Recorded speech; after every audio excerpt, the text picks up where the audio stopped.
quickly. Maybe you'd like to react to some of the things that have been said, but my question to you also is, where have we been getting it wrong as a nation? Why are we still having this conversation even after many years and several efforts? One of the key reasons why we are getting it wrong is because of people like Sheik Gumi. In a clear case of a war, because he's talking about bloodshed, there has been bloodshed. Nigeria has been a theater of war for almost 2 decades. Possibly it is not affecting him directly because most of the casualties, most of the mass murders is that of Christians. He appears to be a negotiator, but to be very honest with you, he has advocated more for appeasing the terrorists rather than advocating justice for the victims. And I think it's important to us because I believe he's an Islamic cleric. He understands the concept of justice. How do you deal with a scenario of people raping women, people killing soldiers, people decimating homes, people sacking communities, but then the strength of your advocacy is that the government should appease them? Where in the whole world, in the history of any war, whether guerrilla warfare, whether military warfare, have you ever found a situation where there is an active bloodshed going on, and then you believe that appeasing the criminals that are carrying out these genocidal attacks and infusing them into the military will help?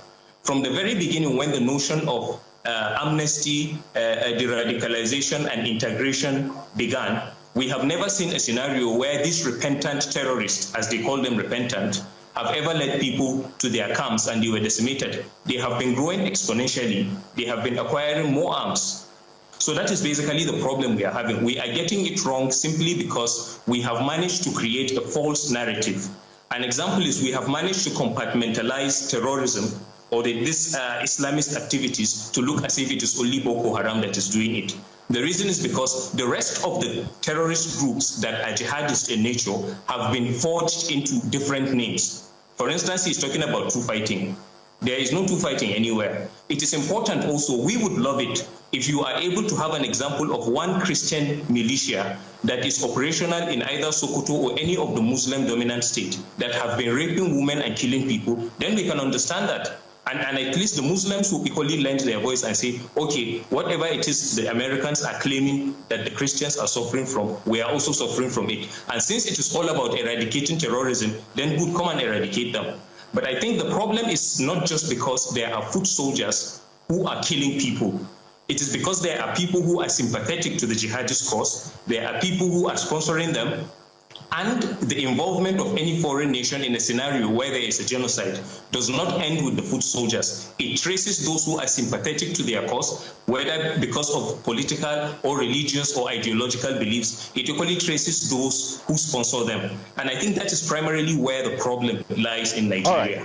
We are not sincere with the war against terrorism. Once it involves, because wherever you go to, we can't force ourselves. Most of the time, you find a lot of Muslims claiming that these people, they are not truly representing Islam and all of that, blah, blah, blah, and all of that. But the truth is that there is an Islamist, well-armed Islamist jihadist group that has been massacring Christians. And what we find, unfortunately, people who should be speaking or condemning this act are busy trying as much as possible to create sympathy for them. You can imagine him saying that killing the terrorists will now amount to genocide.